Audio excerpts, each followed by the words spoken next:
O Shorsha, wake from this hateful sleep.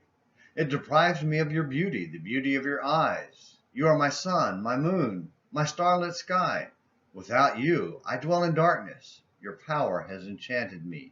I stand helpless against it. How can I stop the beating of my heart? It pounds like never before. Out of love. Death next to love is a trivial thing. Your touch is worth 100,000 deaths. In the movie Willow, Val Kilmer was accidentally sprinkled with love powder and immediately professed the depth of his love for Joanna Whalley, even while she threatened to kill him. He was able to escape, and the next time they met, the potion had worn off, so his ambivalence completely baffled her.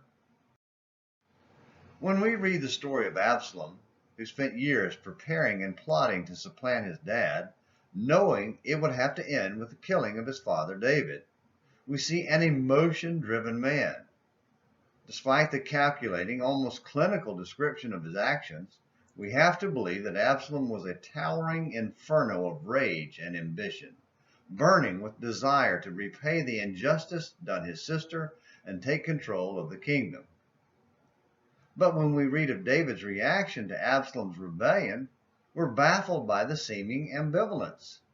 It was as if the light had gone out, the potion had worn off, and he no longer cared whether he remained as king or died.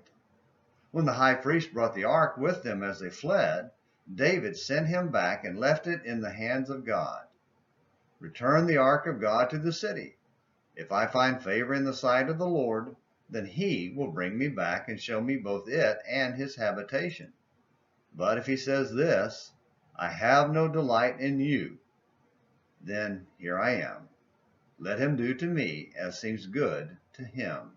2 Samuel 15, verses 25 and 26. Perhaps it was some loss of the will to fight due to despair at the sudden turn of events, as well as his true nature of trusting in and relying on God speaking.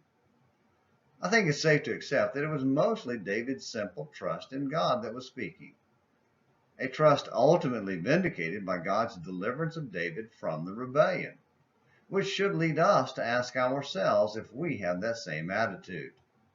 How do we react to adversity and difficult situations, including our own failures when we surrender to sin?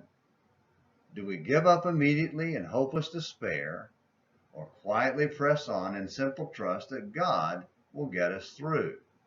Do we remember that our God keeps his promises, and his ultimate promise is to deliver us from the power of Satan and sin and bring us home to him in eternity? How about let's go with simple trust? Thank you for watching today's Morning Minutes in the Bible. Until next time, this is James McClenny hoping you have a great day.